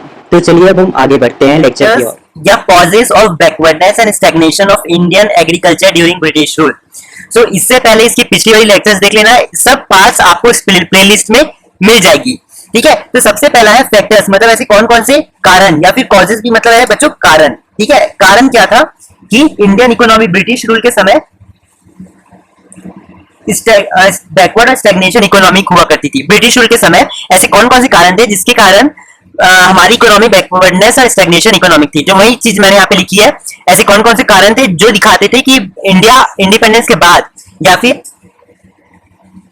ब्रिटिश के रूल में, यहाँ पे मैं ब्रिटिश के रूल लिखना भूल गया, आफ्टर इंडिपेंडेंस और ड्यूरिंग ब्रिटिश रूल हमारी इकोनॉमी बैकवर्ड और एंड स्टैग्नेशन इकोनॉमी क्यों थी। तो देखो यहाँ पे सिर्फ दो ही कारण है, एक जमींदारी सिस्टम और एक कमर्शियलाइजेशन ऑफ एग्रीकल्चर। तो सबसे पहले जमींदारी सिस्टम के बारे में हम लोग बात करते हैं। तो देखो ये जो जमींदारी सिस्टम थी ना, ये ब्रिटिश गवर्नमेंट ने बनाया था। This system introduced by British government. ये गवर्नमेंट क्या था, ट्रायंगुलर रिलेशन बताता था। मतलब ये गवर्नमेंट, मतलब ये वाले सिस्टम में बच्चों क्या था, ब्रिटिश गवर्नमेंट ने क्या कर दिया था, ट्रायंगुलर सिस्टम बना दिया था। आपको पता है ट्रायंगल ऐसा होता है, और इस ट्रायंगल में 3 पॉइंट होते हैं। इसमें 3 पॉइंट होते हैं, पहला ये, दूसरा ये, तीसरा ये। ठीक है, तो ये जो पॉइंट था, इस पॉइंट में ब्रिटिश गवर्नमेंट थी, इस पॉइंट में जमींदार थे, इस पॉइंट में टीलर्स है। मतलब ये बेसिकली क्या होता था, ब्रिटिशर्स ने एक ऐसा सिस्टम बनाया था जो पूरा ट्रायंगुलर जैसा था, मतलब एक कोने में ब्रिटिश गवर्नमेंट, एक कोने में जमींदार और एक कोने में टीलर्स। अब यहाँ पे टीलर्स की मैं आपको समझा देता हूँ। देखो, जमींदार पता है कौन थे, पिछले लेक्चर्स में देख लिया था। टीलर्स भी आपको पता है कि कौन थे। टीलर्स मतलब बच्चों फार्मर्स, टीलर्स का दूसरा नाम है फार्मर्स। और सॉइल मतलब लैंड, फार्मिंग लैंड जिसमें आप खेती बाड़ी करते हैं, वैसा वाला लैंड, ठीक है। तो देखो, ये जो फार्मर्स थे ना, ये दो टाइप के फार्मर्स हुआ करते थे उस समय, ब्रिटिश रूल के समय दो टाइप के फार्मर्स हुआ करते थे, एक लैंडलेस फार्मर्स और एक लैंड फार्मर्स। इसके बारे में मैं आपको और अच्छे से समझा देता हूँ। देखो, टीलर्स और सॉइल मतलब फार्मर्स, फार्मर्स जो फार्मर्स थे वो दो टाइप के हुआ करते थे, लैंडलेस फार्मर्स और एक है लैंड फार्मर्स। अब ये दोनों के बीच में डिफरेंस क्या है? देखो, लैंडलेस फार्मर, लैंडलेस फार्मर्स मतलब ऐसे फार्मर जिनके पास खुद का लैंड नहीं हुआ करता था, तो वो क्या करते थे, ऐसे फार्मर्स, लैंडलेस फार्मर्स क्या करते थे, जमींदार के लैंड में काम करते थे। आपने पहले ही चढ़ के रखा कि ये जमींदार ऐसे पीपल होते हैं जिनके पास, जिनको ब्रिटिश ने रखा था और ये जिनके पास बहुत बड़े बड़े लैंड होते थे, फार्मिंग लैंड, ठीक है। तो जिनके पास भी, जो भी फार्मर्स के पास लैंड नहीं हुआ करते थे, तो वो क्या करते थे, यहाँ पे जमींदार के लैंड में काम करते थे। और दूसरे टाइप के फार्मर्स क्या होते थे, लैंड फार्मर्स। ये ऐसे फार्मर्स हुआ करते थे बच्चों जिनके पास लैंड होता था खुद का, और जहां पे ये क्या करते थे, सब्सिस्टेंस फार्मिंग करते थे। सर, अब ये सब्सिस्टेंस फार्मिंग क्या है? अब बच्चों, सब्सिस्टेंस फार्मिंग ऐसी फार्मिंग होती है जहां पे जिस भी फार्मर्स के पास पहले सब्सिस्टेंस फार्मिंग, मतलब जिस भी फार्मर्स के पास लैंड हुआ करता था ना, वो क्या करते थे, अपनी लैंड में सब्सिस्टेंस फार्मिंग करते थे। मतलब वो उतना ही उगाते थे, पॉइंट नोट करना, वो उतना ही उगाते थे, उतने ही क्रॉप को ग्रो करते थे जितना वो खुद खा पाए, ठीक है। आज के समय में क्या होता है, आज प्रेजेंट के समय में, आज के समय हम क्या, जितने भी फार्मर्स क्या करते हैं, लैंड में ग्रो तो करते हैं लेकिन उसको हम बाहर बेच देते हैं। लेकिन पहले ब्रिटिश के रूल के समय में ऐसा नहीं था। जिन भी फार्मर्स के पास लैंड हुआ करते थे ना, वो फार्मर्स क्या करते थे, सब्सिस्टेंस फार्मिंग करते थे। मतलब सब्सिस्टेंस मतलब खुद के लिए वो उतना ही उगाते थे जितना वो खा पाए, ठीक है। तो होपफुली अभी मैंने आपको कुछ चीज समझा दिया है। अब यहाँ पे बच्चों फीचर्स और जमींदारी का ये टॉपिक आता है एक, ठीक है। ये टॉपिक है, इसको भी मैं आपको लाइन बाय लाइन समझाते जाऊंगा, आपको इजीली समझ में आ जाएगा। देखो, सबसे पहला है जमींदार और परमानेंटली, कभी कभी हाँ, और ये चीज ये क्वेश्चन एग्जाम से पूछेगा तो आपको यही सारे पॉइंट्स लिखना है। मैं इसको आपको समझा देता हूँ। जमींदार were permanently owners of the soil, ठीक है। जितने भी जमींदार थे ना बच्चों, वो क्या थे, परमानेंट ओनर्स थे। जमींदार सर, ये जितने भी है ना जमींदार, ये परमानेंट ओनर्स हुआ करते थे। ओनर्स ऑफ परमानेंट, यहाँ पे परमानेंट में लिख देता हूँ, या फिर यहाँ पे मैं लिख देता हूँ, ये जो जमींदार थे ना, ये जमींदार बच्चों क्या थे, परमानेंट ओनर्स हुआ करते थे।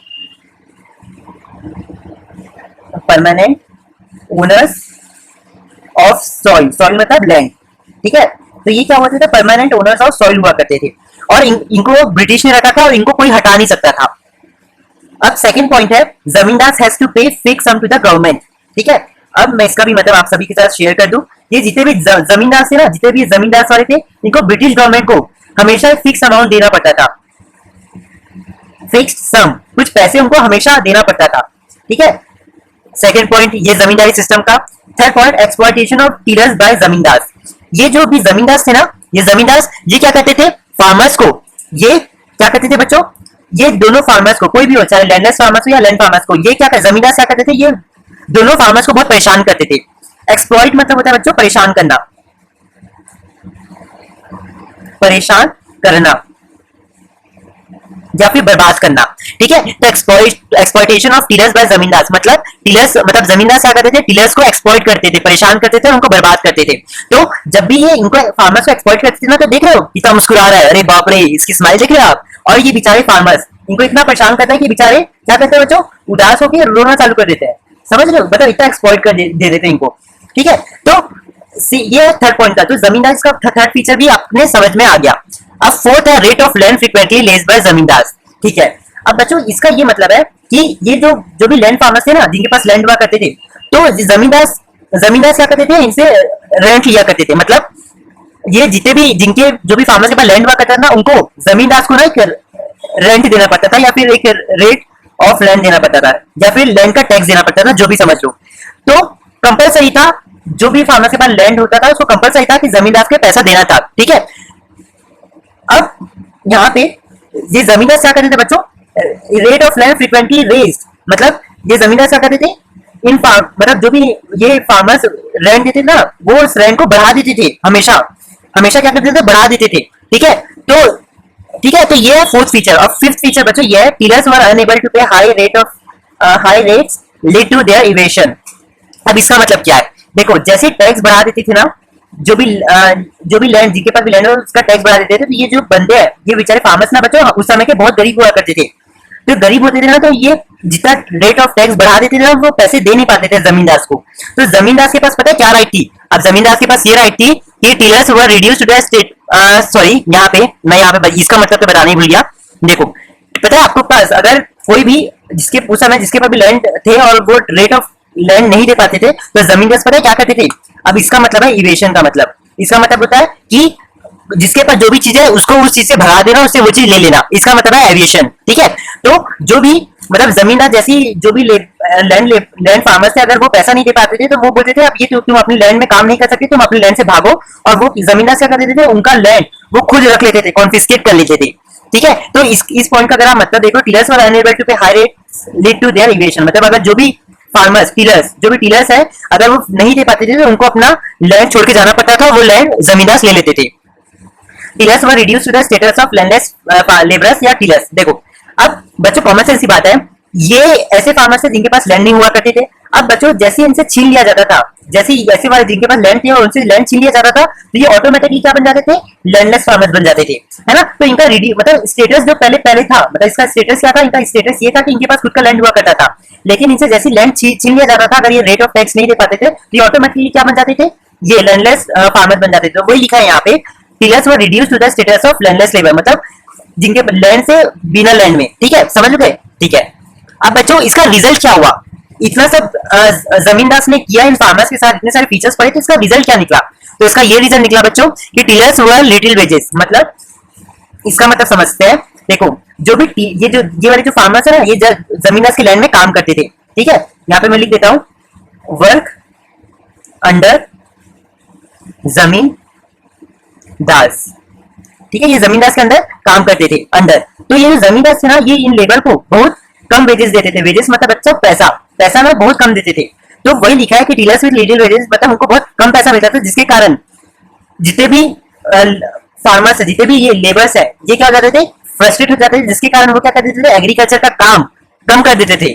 गुस्से के मारे वो एग्रीकल्चर का काम कम कर देते थे, जिसके कारण एग्रीकल्चर का जो रिजल्ट आउटपुट आता था वो भी कम आता था, जिसके कारण बच्चों बैकवर्ड इकोनॉमी आ जाती थी। अब आपको पता है ना बच्चों कि बैकवर्ड इकोनॉमी का मैंने आपको कैरेक्टरिस्टिक बताया था। बैकवर्ड इकोनॉमिक्स मतलब बच्चों यहाँ पे मैंने क्या करता हूँ आपको एक बार दिखा देता हूँ। इधर मैंने तो बताया था यहाँ पे फीचर्स में कि बैकवर्ड इकोनॉमी हाँ, बैकवर्ड इकोनॉमी में क्या हो जाता है? लो आउटपुट आ जाता है। तो सेम चीज जरा फ्रस्ट्रेट हो गया ना तो एग्रीकल्चर का जो आउटपुट था वो कम हो जाता था, जिसके कारण ये बैकवर्ड इकोनॉमी हो गई।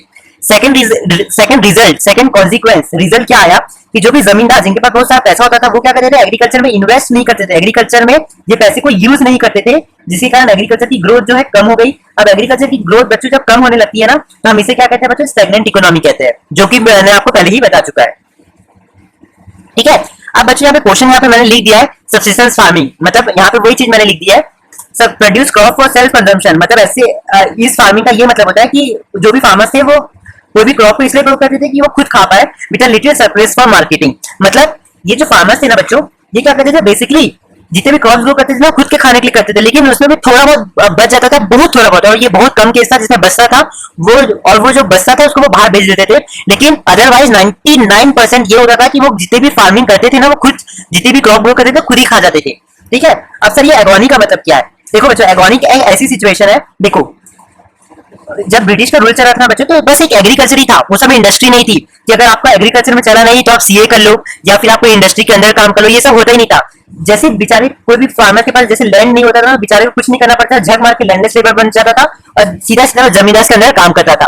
ठीक है, तो एगोनी का मतलब यही है। देखो tillers status reduction they continue to stay in agriculture, मतलब कुछ भी हो जाए तो वो एग्रीकल्चर में ही रहते थे क्योंकि उनके पास कोई चारा ही नहीं था। Lack of job and outside agriculture था, मतलब उनके पास और कोई जॉब अपॉर्चुनिटी थी ही नहीं, सिर्फ एग्रीकल्चर ही था। तो जो भी फार्मर्स थे वो बेचारे क्या करते थे? उनको सिर्फ एग्रीकल्चर ही में काम करना पड़ता था।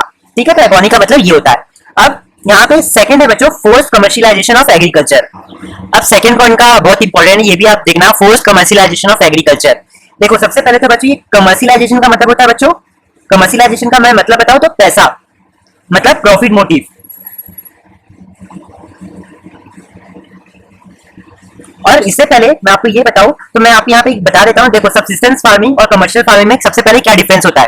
देखो सब्सिस्टेंस फार्मिंग मैंने अभी आपको बताया कि सिर्फ आप सेल्फ कंजम्पशन के लिए, लेकिन जो थोड़ा सा बहुत 1% चांस रहता था सामान बचता था उसे वो मार्केटिंग कर देते थे, ठीक है, सब्सिडाइज फार्मिंग में। लेकिन कमर्शियल फार्मिंग क्या होती है बच्चों? कमर्शियल फार्मिंग ऐसी फार्मिंग होती है जहां पे आप क्रॉप्स तो ग्रो करते हो लेकिन मार्केटिंग के लिए, बाहर बेचने के लिए, ठीक है, फॉर सेलिंग, ठीक है। अब यहाँ पे प्रॉफिट मोटिव, सब्सिडाइज फार्मिंग में बच्चों कोई भी प्रॉफिट मोटिव नहीं रहता था, क्योंकि आप खुद ही खा लेते थे जितने भी क्रॉप्स ग्रो होते थे। लेकिन कमर्शियल फार्मिंग में ऐसा नहीं होता था, ये आप मार्केटिंग में बेचने के लिए करते थे कि आपको प्रॉफिट मिल जाए। और ये जो सब्सिडाइज फार्मिंग है बच्चों, ये हम स्मॉल एरिया में करते हैं, लेकिन कमर्शियल फार्मिंग हम लार्ज एरिया में करते हैं। और सब्सिडाइज फार्मिंग करने बच्चों व्हीट एंड राइस आता था। अब जो भी फार्मर्स थे ना, वो क्या करते थे, अपनी लैंड में से व्हीट और राइस ही ग्रो कर देते और जितनी ग्रो होती थी वो खुद ही खा लेते थे। लेकिन कमर्शियल फार्मिंग में जैसे इंडिगो आ जाता है और जैसे सीरियल्स क्रॉप आ जाते हैं, तो ये सब आ जाता है। अब मैं इसको आपको समझाता हूँ, इजिली समझ में आ जाएगा। देखो, जो भी ब्रिटिशर्स थे ना, सबसे पहले तो ये देखो कि जो हमारे टीलर्स है, जो जिनके पास लैंड हुआ करता था, उसमें क्या करते थे, व्हीट और राइस ग्रो करते थे, सबसे ज्यादा फार्मिंग करते थे, और जितनी भी क्रॉप ग्रो होती थी वो खुद ही खा लेते थे। लेकिन जो ब्रिटिशर्स ने क्या किया, ब्रिटिशर्स ने फार्मर्स को, ये जितने भी फार्मर्स टीलर्स है ना, इनको फोर्स किया, कहा कि तुम सब्सिडाइज फार्मिंग मत करो, सब्सिडाइज फार्मिंग मत करो और तुम कमर्शियल फार्मिंग करो, ठीक है। तो ब्रिटिशर्स ने क्या किया, एक तरीके से इनको बोला कि तुम सब्सिडाइज फार्मिंग से शिफ्ट हो जाओ कमर्शियल फार्मिंग में। शिफ्ट मतलब ट्रांसफर हो जाना। उन फार्मर्स को कहा कि तुम अब ये सब्सिडाइज फार्मिंग नहीं करोगे, तुम कमर्शियल फार्मिंग करोगे। अभी आपको पता है कि कमर्शियल फार्मिंग क्या होती है, पैसे से रिलेटेड सामान बेचना, प्रॉफिट की, उसे प्रॉफिट आ जाए, ठीक है। तो उससे ब्रिटिशर ने क्या, तो ये जो पूरा प्रोसेस है, ये जो पूरा प्रोसेस मैंने अभी आपको बताया कि जो भी ब्रिटिशर्स फार्मर्स को फोर्स करते थे कि तुम सब्सिडाइज फार्मिंग से शिफ्ट हो जाओ कमर्शियल फार्मिंग में, इस प्रोसेस को हम कहते हैं force commercialisation of agriculture. Force मतलब ब्रिटिशर्स ने उन्हें फोर्स किया कि तुम सब्सिडाइज फार्मिंग से कमर्शियल फार्मिंग में आ जाओ। अब इसका रीजन क्या था, ब्रिटिशर्स ऐसा क्यों कर रहे थे? इसका बच्चों रीजन मैंने यहाँ पे इसलिए लिख दिया है। इसका ये रीजन था, ब्रिटिशर्स ने ऐसा क्यों किया, तो indigo was required by textile industry in Britain for dyeing and bleaching of textile, ठीक है। तो ब्रिटिशर्स क्या करते थे बच्चों, हमारे फार्मर से काम करवाते थे, हमारे फार्मर्स को बोलते थे कि तुम सब्सिडाइज फार्मिंग मत करो, तुम क्या करो, कमर्शियल फार्मिंग करो। तो हमारे जितने भी फार्मर्स थे ना, वो क्या करते थे, कमर्शियल फार्मिंग करते थे और क्या करते थे, इंडिगो क्रॉप्स को ग्रो करते थे। अब ये ब्रिटिशर्स क्या करते थे, पूरी मेहनत इनसे करवाते थे और ये जितना भी आउटपुट आ जाता था, इस आउटपुट को वो अपनी कंट्री में लेके जा रहे थे, ब्रिटेन में। और वहाँ ब्रिटेन में क्या करते थे, टेक्सटाइल इंडस्ट्री, ब्रिटेन की टेक्सटाइल इंडस्ट्री में क्या कर देते थे, वो इंडिगो को यूज करते थे और वहां से वो क्या करते थे, डाइंग और ब्लीचिंग करते थे टेक्सटाइल का, ठीक है। तो यही रीजन था, ब्रिटिश बदमाशी ये करते थे कि वो पूरा काम हमसे करवाते थे। एक तो हमें बोल दिया कि तुम सब्सिडाइज फार्मिंग नहीं कर सकते, साथ ही साथ बोला कि तुम अब इंडिगो मतलब कमर्शियल फार्मिंग करो, और जो भी आउटपुट आता था उस आउटपुट को अपनी कंट्री में ले जाते थे, ठीक है। तो ये ब्रेन ब्रिटिश के दिमाग में ये सारी चीजें चल रही थी, ठीक है। ये तो हो गया कमर्शियलाइजेशन ऑफ एग्रीकल्चर का बच्चों, ये मतलब हो गया, और इसका रीजन ये था, मैंने आपको बता दिया। अब थर्ड है, early farmers used to grow subsistent crop, मतलब पहले अगर मैं बात करूं तो पहले फार्मर्स क्या करते थे, सब्सिडेंट फार्मिंग करते थे, सब्सिडेंट क्रॉप मतलब सब्सिडेंट फार्मिंग करते थे फॉर सेल्फ कंजम्पशन, कि वो जितना भी मतलब उगाते थे खुद खा लेते थे। नाउ मतलब ब्रिटिशर्स ने क्या कर दिया, now they needed money to buy, मतलब देखो पहले तो सब्सिडेंट ब्रिटिशर्स ने क्या किया, उनको बोला कि तुम ये वाली कमर्शियल फार्मिंग करो, तो अब ये क्या करते थे, जितने भी फार्मर्स, इन्होंने व्हीट और राइस को ग्रो करना छोड़ दिया। अब क्या हुआ कि अब फ्यूचर में जाके जैसे ब्रिटिशर्स ने ये फॉर्मूला को यूज किया, तो इससे क्या हो गया, अब बेचारे जो फार्मर्स थे, इनको ये सब व्हीट और राइस को खाने के लिए, व्हीट और राइस को खाने के लिए अब इन्हें पे करना पड़ता था। पहले क्या था, इन लोग तो खुद ही अपने इसमें उगा के खुद ही खा लेते थे, लेकिन अब क्या करता था, यही व्हीट और राइस को उनको खाने के लिए अब उन्हें पे करना पड़ता था। तो इसका रिजल्ट क्या निकला बच्चों, इसका रिजल्ट ये निकला कि फार्मर्स क्या हो गए, अंडर नरिश, कमजोर हो गए, क्योंकि उनको तो खाने को मिलता नहीं था, क्योंकि इसको देने के लिए पैसे चाहिए, उनके पास पैसे हुए नहीं करते थे, ठीक है। जिसके कारण प्रोडक्शन क्या हो गया, स्लो हो गया, और जिसके कारण इकोनॉमी क्या हो गई, बैकवर्ड और स्टैग्नेशन हो गई। तो ये जो बच्चों दो रीजन मैंने आपको बताया, आप नोट डाउन कर लो। सबसे पहला रीजन था, दो कॉजेस मतलब दो कारण थे जिसके कारण बैकवर्डनेस और स्टैग्नेशन था हमारा इकोनॉमी ब्रिटिश के रूल के समय, ठीक है। तो सबसे पहला जमींदारी सिस्टम मैंने आपको बताया, नोट कर लो पॉज करके, ठीक है। बस बच्चों इतना ही था, और ये बार आखिरी में एग्जाम से पूछ लेता है कि सब्सिडाइज्ड फार्मिंग कमर्शियल में क्या डिफरेंस है, ये आप एक बार नोट कर लो। सो आज का जो हमारा टॉपिक है वो है industrial sector on eve of independence. अब आप सभी को पता होगा कि इंडस्ट्रियल सेक्टर्स जो होते हैं ना, इंडस्ट्रियल सेक्टर्स ये बेसिकली सेकेंडरी सेक्टर के अंदर आते हैं, सेकेंडरी सेक्टर के अंदर आते हैं। इंडस्ट्रियल जितनी भी प्रोड्यूसिंग यूनिट्स है वो सारी यूनिट्स सेकेंडरी सेक्टर के अंदर आती है। तो industrial sector on eve of independence, इस टॉपिक में हमें पढ़ना क्या एग्जैक्टली वो मैं आपको थोड़ी देर के बाद बताऊंगा। तो सबसे पहले आप ये जान लो कि ब्रिटिश ने जैसे हमारी कंट्री में रूल किया, इंडिया में रूल किया, सो ब्रिटिश के रूल से पहले, ब्रिटिश के रूल से भी पहले की मैं बात कर रहा हूँ, बिफोर ब्रिटिश रूल, तब क्या होता था, हैंडीक्राफ्ट इंडस्ट्री जो हमारी इंडस्ट्री थी, हैंडीक्राफ्ट इंडस्ट्री जहां पे इंडियन प्रोडक्ट्स बनते थे। मतलब आपने सुना होगा ना कि मतलब आपके पेरेंट्स ने या आपने देखा होगा कि आपकी ग्रैंड मदर ने या फिर किसी ने भी हाथ से कपड़े वपड़े को बुनते हैं और हाथ से जितने भी चीजें बनाते थे, ठीक है। तो ब्रिटिश से पहले क्या होता था, बेसिकली पीपल जो वहाँ ब्रिटिश के पहले के पीपल इंडिया के मतलब इंडिया में पहले ब्रिटिश रूल से पहले इंडिया के जितने भी पीपल थे वो क्या करते थे, हाथ से सारी चीजें बनाते थे, ठीक है। तो इसलिए इसको नाम दिया गया हैंडी क्राफ्ट इंडस्ट्री, ठीक है, क्योंकि वो सारी चीजें हाथ से बनाया करते थे। तो ब्रिटिश के इंडिया में ब्रिटिश के रूल करने से पहले इन सारी चीजों की हैंडीक्राफ्ट इंडस्ट्री की इंडियन प्रोडक्ट्स की डिमांड बच्चों बहुत ज्यादा थी। और इतना मैं आपको बता दूं, इंडियन प्रोडक्ट्स की डिमांड इतनी थी कि बाकी जितनी भी कंट्री वाले पीपल है, ठीक है, मतलब जैसे और भी कंट्री है ना, जितनी भी वर्ल्ड में जितनी भी कंट्रीज थी वहां हर जगह हैंडीक्राफ्ट इंडस्ट्री मतलब इंडियन प्रोडक्ट्स जाते थे, ठीक है, मतलब इतना डिमांड थी। लेकिन क्वेश्चन ये राइज होता है कि ड्यूरिंग ब्रिटिश रूल, ब्रिटिश के समय में क्या हो गया। देखो ब्रिटिश के समय में क्या हुआ, जो हैंडीक्राफ्ट इंडस्ट्री थी ना, जहां पे इंडियन प्रोडक्ट्स हाथ से बनाया करते थे, उसकी डिमांड बच्चों कम हो गई। उसकी डिमांड क्या हो गई, कम हो गई। लेकिन जो ब्रिटिश की इंडस्ट्री थी, जो ब्रिटिश प्रोडक्ट थे, इंग्लैंड के प्रोडक्ट थे बच्चों, उसकी डिमांड क्या हो गई, इंक्रीज हो गई। लेकिन अब क्वेश्चन ये राइज होता है कि ऐसा क्यों हो गया कि ब्रिटिश जब इंडिया में ब्रिटिश रूल करी थी उसके पहले हैंडीक्राफ्ट इंडस्ट्री की डिमांड ज्यादा थी, लेकिन जैसे ब्रिटिश आ गए तो हमारी इंडियन प्रोडक्ट्स की डिमांड कम हो गई, लेकिन ब्रिटिश इंडस्ट्री की डिमांड बढ़ क्यों गई, ये ऐसा हुआ क्यों। तो ऐसा हुआ क्यों वो हम इस टॉपिक में पढ़ने वाले हैं, ठीक है। तो हमने यही जानेंगे इस टॉपिक में कि ऐसा क्या हो गया ब्रिटिश के रूल करने से, रूल जब ब्रिटिशर्स रूल कर रहे थे कंट्री में, इंडिया में, कि इंडिया के जितने भी प्रोडक्ट्स थे कम हो गए और ब्रिटिश के प्रोडक्ट की डिमांड बढ़ने लगी, ठीक है। लेकिन इसको पढ़ने से पहले मैं आप सभी के साथ दो बातें शेयर करूंगा जो आपको समझने के लिए बहुत मतलब आपको समझने के लिए बहुत जरूरी है। तो सबसे पहले मैं यहाँ पे रॉ मटेरियल लिख रहा हूं। रॉ मटेरियल आप सभी जानते हैं, रॉ मटेरियल होता है बच्चों कच्चा सामान। रॉ मटेरियल क्या होता है, कच्चा सामान। और यहाँ पे फाइनल प्रोडक्ट्स मतलब, या फिर फाइनल, हाँ फाइनल प्रोडक्ट ही लिख दो, फाइनल प्रोडक्ट्स, ठीक है। अब इसका भी पर्पस मैं आपको फ्यूचर में बताऊंगा। देखो सबसे पहले तो जानो रॉ मटेरियल क्या होता है, कच्चा सामान, ठीक है। कच्चा सामान सर मतलब देखो जैसे कॉटन, कॉटन एक रॉ मटेरियल है, लेकिन कॉटन को अगर हम इसका यूज करके कॉटन क्लोथ्स बना दी तो कॉटन क्या हो जाएगा, फाइनल गुड्स में कन्वर्ट हो जाए। मतलब कॉटन क्या है, रॉ मटेरियल है। अब रॉ मटेरियल से हम कॉटन क्लोथ्स बना देंगे तो कॉटन जो है वो फाइनल प्रोडक्ट्स में कन्वर्ट हो जाएगा, ठीक है। वैसे अगर एग्जांपल ले लो वुल का, अगर हम वुल क्या है, रॉ मटेरियल है। अगर हम वुल की हेल्प से वुल के क्लोथ्स बनाना चालू कर दें तो वुल क्लोथ्स क्या हो जाएगा बच्चों, फाइनल प्रोडक्ट हो जाएगा। वैसे ही अगर मैं बात करूं वुड की, लकड़ी, अगर मैं लकड़ी क्या होती है, रॉ मटेरियल होती है, ठीक है। अगर मैं इस वुड को फाइनल प्रोडक्ट्स में, मतलब मान लो अगर इस वुड की हेल्प से मैं चेयर बना दूं तो वुड क्या है, रॉ मटेरियल। अब मैं इसकी हेल्प से चेयर बना दूं, वुड की हेल्प से चेयर बना दूं, वुड चेयर क्या बन जाएगा, फाइनल प्रोडक्ट, ठीक है। तो ये पहली बात मुझे समझानी थी कि रॉ मटेरियल और फाइनल प्रोडक्ट क्या होता है। मतलब रॉ मटेरियल की हेल्प से आप क्या करते हो, फाइनल प्रोडक्ट बनाते हो। ये तो पहली चीज मैंने आप सभी का शेयर कर ली। अब देखो एक्सपोर्ट इंपोर्ट में आप सभी को बताना चाहता हूं एक बार कि एक्सपोर्ट और इंपोर्ट क्या होता है। देखो एक्सपोर्ट मतलब होता है सेल करना, बेचना। इंपोर्ट मतलब क्या होता है, परचेज करना, ठीक है। देखो जब मान लो कि आपकी कंट्री है, आपकी कंट्री जब कोई और कंट्री को सामान बेचती है तो उस प्रोसेस को क्या कहते हैं, एक्सपोर्ट करना। जब आपकी कंट्री, आपकी ये वाली कंट्री है, जब आपकी कंट्री कोई और कंट्रियों से सामान खरीदती है then that process is called as import करना। अब हमेशा ये सजेस्ट किया जाता है कि आप ज्यादा से ज्यादा एक्सपोर्ट करो। सर एक्सपोर्ट क्यों, देखो जब आप सामान बेचोगे तो जो भी कंट्री को आप बेचोगे तो वो कंट्री आपको पैसा देगी, पैसा देगी तो आपकी कंट्री के पास पैसा आ रहा है तो अच्छी बात है। लेकिन जब आप कोई और कंट्री से परचेस करते हो ना, तो आप जब परचेस करोगे तो आपको कहीं ना कहीं उन्हें पैसा देना पड़ेगा, तो पैसा यहाँ पे कम होगा। तो इसलिए हमेशा कहा जाता है कि एक्सपोर्ट ज्यादा करो, इंपोर्ट कम करो, ठीक है। ये दो बातें थी मुझे आप सभी के साथ शेयर करनी थी। अब चलो बेसिकली अब यहाँ पे आते हैं कि क्या क्या रीजन थे जो इस सिचुएशन को फिल करते हैं, मतलब जिसके कारण हैंडीक्राफ्ट इंडस्ट्री कम हो गई और ब्रिटिश प्रोडक्ट की डिमांड बढ़ गई, ठीक है। चलो लाइन बाय लाइन फटाफट डिस्कस करते हैं। सबसे पहला है डिस्क्रिमिनेटरी टैरिफ पॉलिसी। अभी टैरिफ मतलब, मुझे टैरिफ मतलब क्या होता है, टैक्स।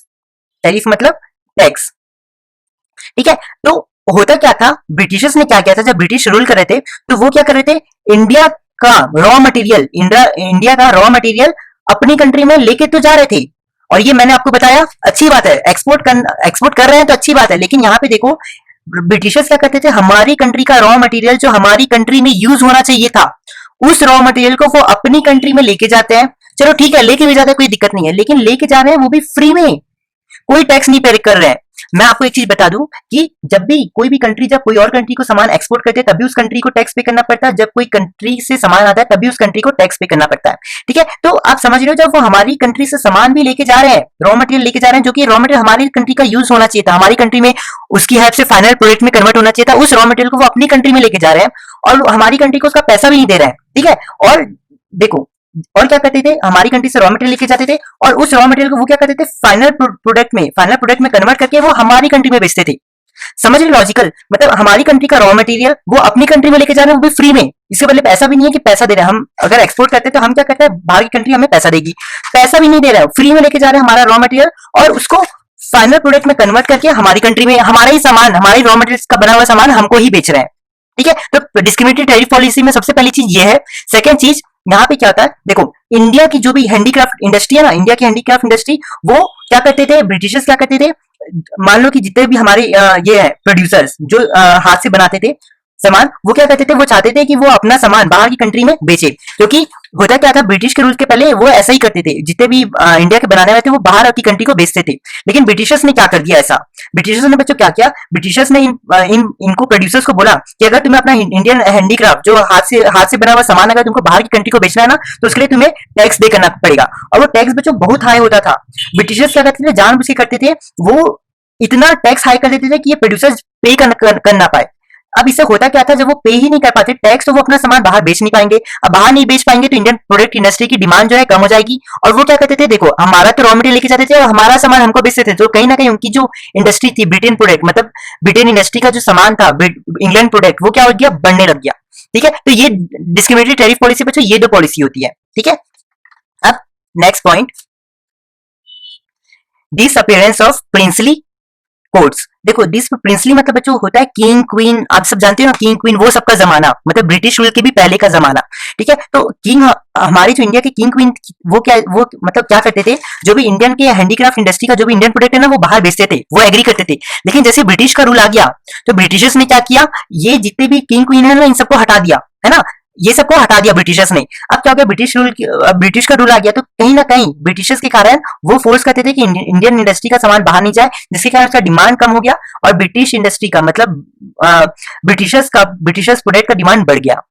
अब थर्ड है बच्चों, competition from machine made product. अब ये बड़े ध्यान से सुनना, देखो अगर मैं बात करूं इंडियन इंडस्ट्री की और ब्रिटिश इंडस्ट्री की, तो हम इंडियंस क्या करते थे, यूज करते थे हाथ से, हम क्या करते थे, हाथ से सामान बनाते थे, जो भी कपड़ा सिलना है तो हाथ से करो, मटका बनाना है हाथ से बनाओ, हर चीज हाथ से बनाओ। लेकिन ब्रिटिशर्स क्या करते थे बच्चों, वो क्या करते थे, मशीन्स का यूज करते थे।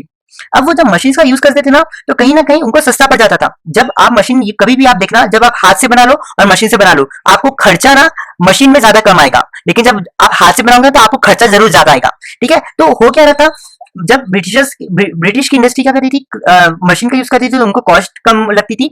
लेकिन हम जहाँ पे इंडियंस क्या करते थे, हाथ का यूज करते थे, जिससे कॉस्ट ज्यादा लग रही थी।